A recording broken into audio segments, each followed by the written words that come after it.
Hello students, welcome back to my channel. आज हम देखेंगे समाजशास्त्र बीए फर्स्ट सेमेस्टर के मोस्ट इंपॉर्टेंट क्वेश्चंस जो आपके आने वाले एग्ज़ाम के पॉइंट ऑफ व्यू से बहुत ही ज़्यादा इंपॉर्टेंट हैं और आपके एग्ज़ाम में बार बार ये क्वेश्चंस आते हैं। पूरे सिलेबस यानी सभी यूनिट्स के मोस्ट इंपॉर्टेंट क्वेश्चन आज की इस क्लास में हम डिस्कस करने वाले हैं। ध्यान से देखिए क्योंकि 70% क्वेश्चन पेपर में आपके यहीं से क्वेश्चन आने वाला है।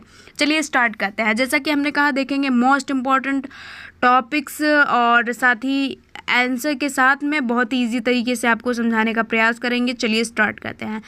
सबसे पहला क्वेश्चन आ जाता है जो कि हम आपको शॉर्ट क्वेश्चन बता रहे हैं, 5 से 6 नंबर का आपका एग्जाम में आता है और ज़रूर से आता है। सबसे पहला क्वेश्चन है, समाजशास्त्र का अर्थ व परिभाषा लिखिए। यूनिट नंबर फर्स्ट से ये है आपका क्वेश्चन, बहुत ही इंपॉर्टेंट, तुरंत नोट डाउन कर लीजिएगा। तो जैसे कि शॉर्ट क्वेश्चन में मान लीजिए ये आ जाए तो आपको 80 वर्ड्स में इसका आंसर देना है। थोड़ा कम भी रहेगा तो चलेगा, लेकिन अगर आप पूरा वर्ड लिमिट के साथ में आंसर देते हैं तो पूरा नंबर आपको मिलना ही है किसी भी हाल में। तो आपको वर्ड लिमिट पूरा करने का ध्यान देना है, समझ लीजिए, तभी आप आंसर इसको दे पाएंगे ना। तो समाज शास्त्र क्या होता है समझिए।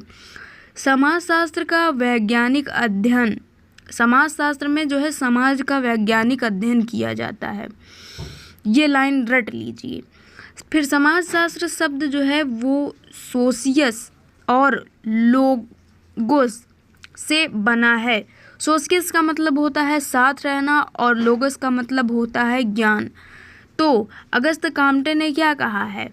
अगस्त काम्टे जो कि जनक कहे जाते हैं समाजशास्त्र के, उन्होंने सबसे पहले क्या परिभाषा दी कि समाजशास्त्र का मुख्य उद्देश्य है सामाजिक संबंध हो। समाज में जो सभी के एक दूसरे से संबंध हैं, गुरु शिष्य हो गया, माता पिता हो गया, और जो संस्थाएं हैं, परिवार हो गई, विद्यालय, ये सभी समाज की संस्था हैं।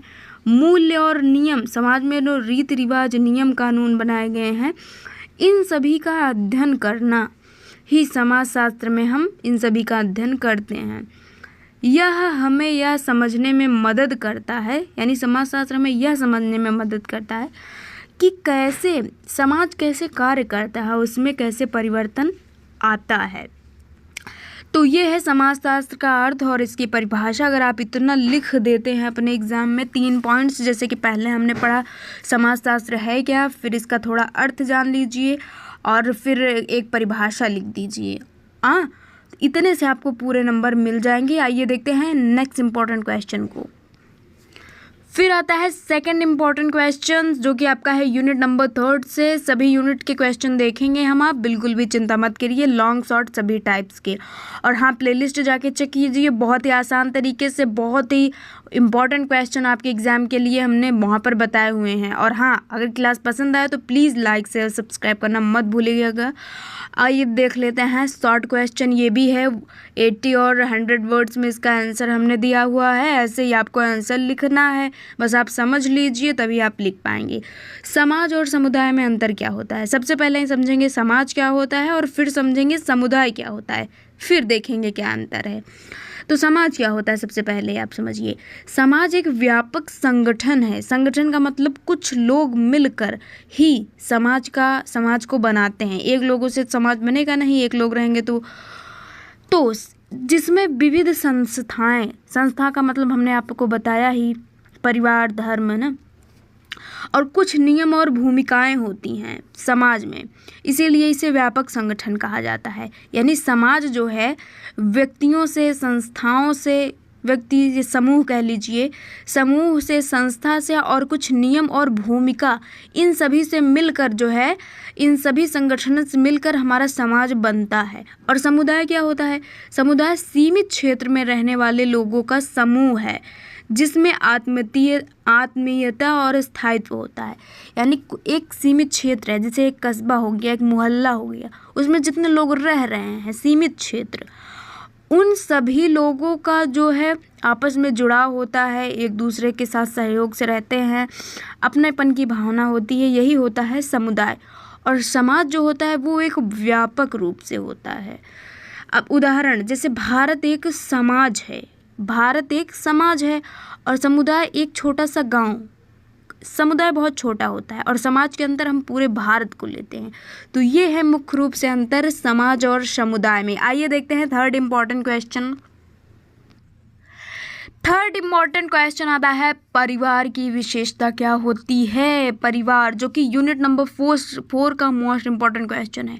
परिवार क्या होता है आपको बताना है। वैसे तो आप सब जानते ही होंगे परिवार क्या होता है, लेकिन एग्ज़ाम में आपको क्या लिखना है जिससे कि आपका वर्ड लिमिट पूरा हो जाए ना। जैसे कि लॉन्ग क्वेश्चन में बहुत ज़्यादा ये क्वेश्चन आता है, तो इसका उत्तर आपको देना होगा 120 वर्ड्स में, 250 वर्ड्स में इसका आपको आंसर देना है, यानी 250 शब्दों में। सबसे पहले एक परिभाषा लिख दीजिएगा कि परिवार क्या होता है, फिर इसकी विशेषताएं बताइएगा।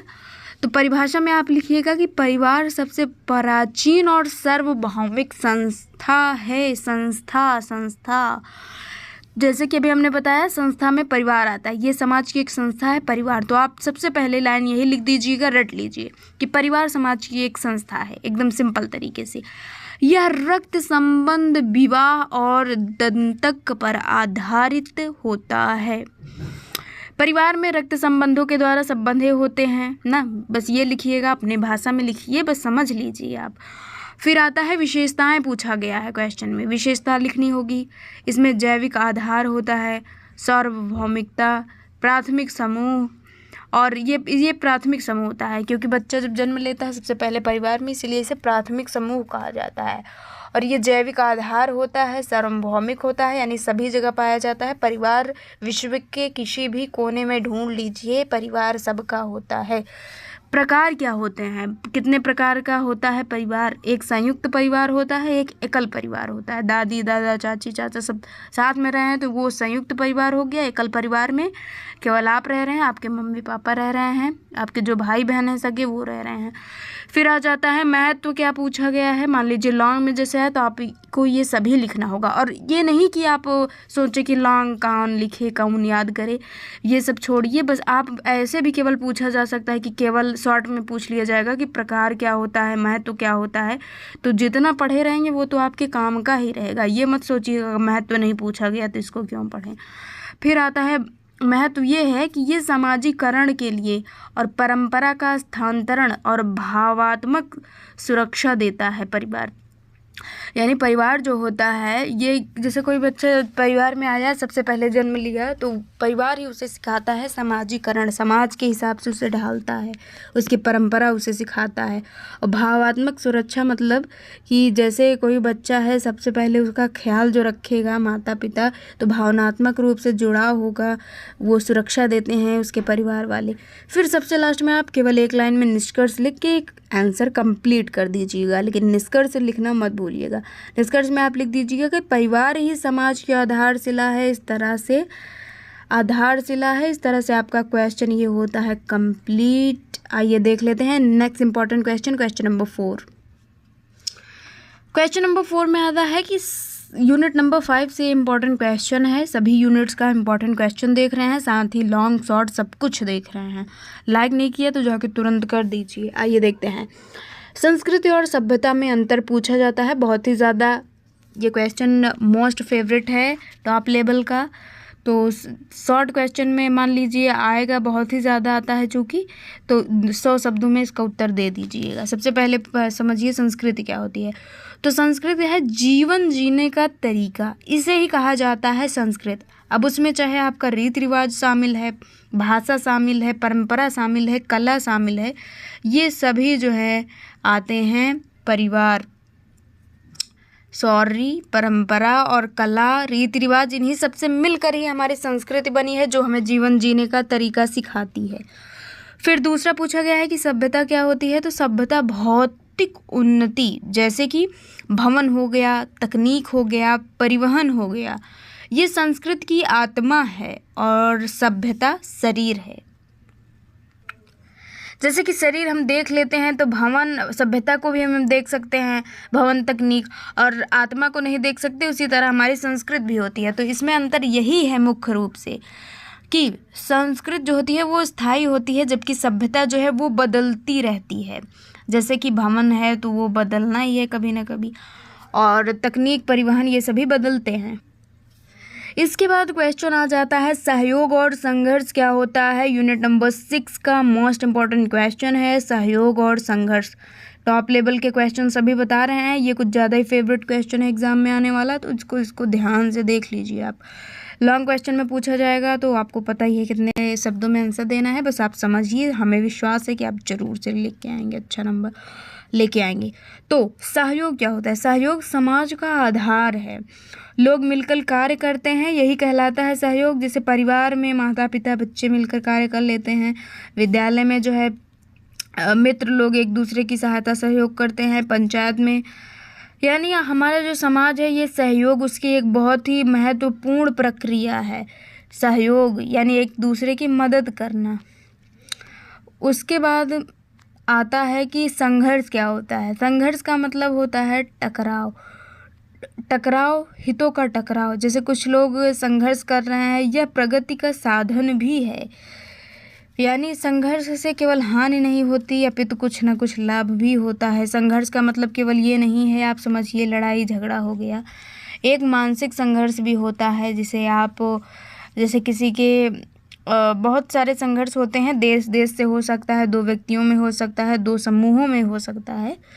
फिर अंतर समझ लीजिए सहयोग और संघर्ष में, ये एक दूसरे के पूरक हैं। बिना संघर्ष के सहयोग की अहमियत नहीं है, और बिना सहयोग समाज स्थिर नहीं है, दोनों ही एक दूसरे के पूरक हैं।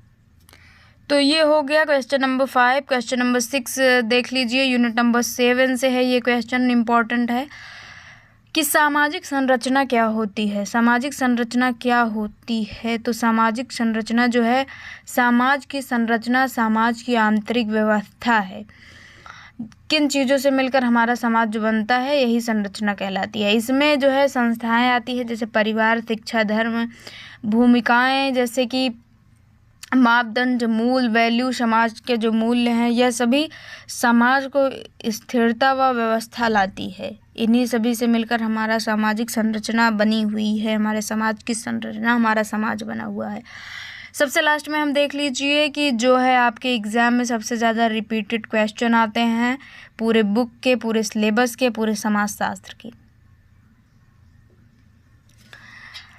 इन सभी को लास्ट टाइम ज़रूर से रिवाइज करके जाइएगा, वरना पछताएंगे। बहुत ही ज़्यादा क्वेश्चन आते हैं, चूँकि ये मोस्ट रिपीटेड क्वेश्चंस हैं। सबसे पहला समाजशास्त्र की परिभाषा और उद्देश्य, दूसरा समाज समुदाय में अंतर, तीसरा परिवार व विवाह की क्या विशेषता होती है, फिर संस्कृति और सभ्यता में अंतर, संस्कृति सभ्यता, सहयोग, संघर्ष। ये कुछ थे मोस्ट इम्पॉर्टेंट क्वेश्चंस। तो हमने आज डिस्कस किए, इन सभी को पढ़ के जाइए, बहुत ही अच्छा एग्ज़ाम दे के आइए, नंबर लाइए, आगे अपना पढ़ाई स्टार्ट रखिए।